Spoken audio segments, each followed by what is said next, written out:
Legal तक में आप सभी दोस्तों को अमन ओम पाटीदार का नमस्कार। दोस्तों, तीन मुख्य सवाल हैं और उन सवालों के जवाब सुप्रीम कोर्ट ने हाल ही में एक निर्णय में अपने दिए।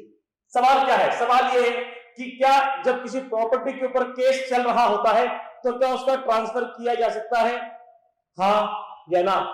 वो ट्रांसफर वैलिड होगा या वॉइड होगा?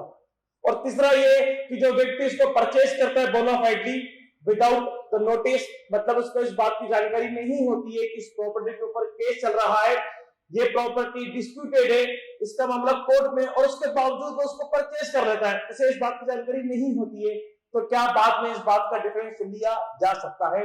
ये तीन मुख्य सवाल जिसका जवाब सुप्रीम कोर्ट ने जीटी गिरीश वर्सेस सुब्बा राजू के हाल ही में अपने निर्णय में दिया। करते हैं चर्चा। Section 52 transfer of property act का यह मसला है। डॉक्ट्रिन ऑफ लीज पेंडेंस के ऊपर यहां पर चर्चा होती है। मैं विधि क्या है पहले आपको बता दूं। सेक्शन 52 में लिखा हुआ है कि आप हर प्रॉपर्टी को ट्रांसफर कर सकते हो, चाहे वो कोर्ट में हो या कोर्ट में नहीं हो। इसका मतलब जिन प्रॉपर्टी के ऊपर केस चल रहा है उन्हें भी ट्रांसफर किया जा सकता है, कहीं कोई रेस्ट्रिक्शन नहीं है। तो पहले सवाल का जवाब तो अपने को मिल गया कि प्रॉपर्टी का ट्रांसफर आप कर सकते हो, लेकिन इस सेक्शन 52 में एक कंडीशन लगा दी, छोटी सी कंडीशन ये लगाई है कि प्रॉपर्टी आप ट्रांसफर करिए, कोई दिक्कत नहीं है, पर प्रॉपर्टी का जो फाइनल डिस्पोजिशन होगा वो कोर्ट के अंतिम निर्णय से बाध्य होगा। मतलब प्रॉपर्टी आप हजारों लोगों को दे दो, कोई दिक्कत नहीं है, एक के बाद एक के बाद एक के बाद कई लोगों तक चले जाए, कोई दिक्कत नहीं है, लेकिन आखिर में प्रॉपर्टी किसकी होगी ये तय, ये फैसला कैसे होगा? ये फैसला कोर्ट के निर्णय से होगा। अगर कोर्ट ने जिसको प्रॉपर्टी दी है, प्रॉपर्टी अंत में उसी की रहेगी, और अगर उस व्यक्ति ने बेच दिए तो प्रॉपर्टी का जो ट्रांसफर है प्रॉपर रहेगा।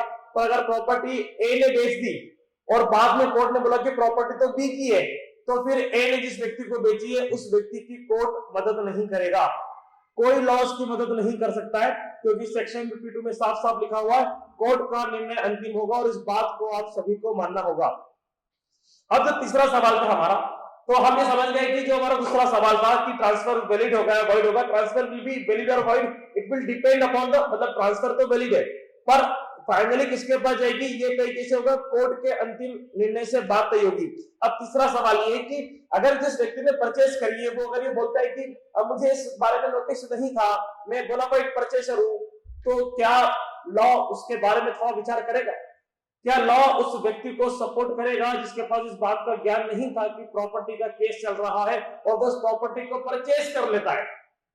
नहीं नहीं नहीं, लॉ आपकी मदद नहीं कर सकता, क्योंकि सेक्शन 52 की जो पोजीशन है वो बहुत क्लियर है कि कुछ भी हो, आपको नोटिस हो न हो, जानकारी हो न हो, ड्यूरिंग द केस अगर किसी प्रॉपर्टी का ट्रांसफर होता है तो जो उसका ट्रांसफर है it will be subject to the decision of court.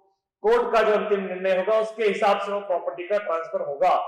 इसलिए अगर आपने कोई प्रॉपर्टी परचेस करी है जिसका मामला चल रहा है तो प्रॉपर्टी आपकी है या नहीं है अभी कंफर्म नहीं है, ट्रांसफर तो हो चुका है, पर it will be subject to the decision of the court. Court का निर्णय आएगा, उसके बाद अगर जिसने आपने जिससे परचेस करी है अगर वो केस जीत गया है तो कोई दिक्कत नहीं है, पर अगर आपने जिस व्यक्ति से प्रॉपर्टी परचेस करी है अगर वो हार जाता है तो प्रॉपर्टी आपसे ले ली जाएगी, बोनाफाइड परचेसर होने का फायदा आपको नहीं दिया जाएगा। तो यही बात सुप्रीम कोर्ट ने हाल ही में निर्णय में कही। धन्यवाद, शुक्रिया, नमस्कार।